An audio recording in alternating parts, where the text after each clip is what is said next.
Signs you have high functioning anxiety. So anxiety is very debilitating. In fact, the physical symptoms, the intrusive thoughts, the feelings of unreality, if you're getting panic attacks, it's really easy to start avoiding things, to make your life even smaller. It becomes very limited. And so what happens is that eventually people end up developing what we call agoraphobia. Agoraphobia means they can't leave their house. This is one type of anxiety. Another type of anxiety is more high functioning anxiety, meaning you can do everything. You're living your life, quote unquote, from the external, everything looks fine. You're doing everything, you're going to work, you're going with friends, you're doing all these things, but you still feel like the anxiety is there.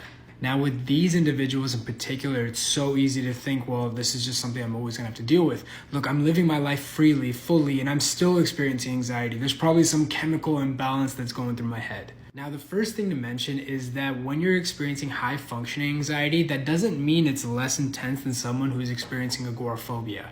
Sure, you're living your life freely and fully, but that doesn't mean how you're feeling internally is any less intense. In fact, I find people who are agoraphobic and people with high functioning anxiety to still suffer the same amount. It's just that when people are agoraphobic, they have stronger avoidance behaviors. Now, here is the key.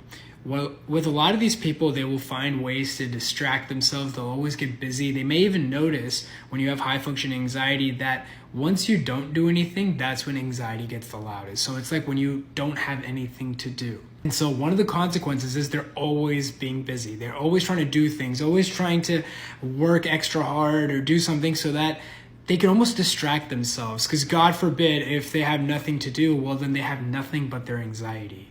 Now, here's the truth, okay? Whether you're living your life freely or not, that's just half of it. The other half is what's going on in your head. Are you, even though you're at work and you're doing everything, in the back of your mind, you're fighting these symptoms. Why is this here? Why am I feeling this way? You're being frustrated. You're fighting with your anxiety. You're trying to analyze. You're trying to figure it out. You're wondering what's wrong with the heart, and you're thinking maybe it's this, maybe it's that.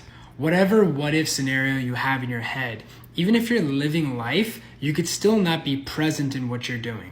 So the hardest part for people struggling with high functioning anxiety is really when you're doing something, doing it with 100% presence. We're not trying to analyze or fight how they feel, but just letting it be there and continuing on. If you want to learn more, check the comments section.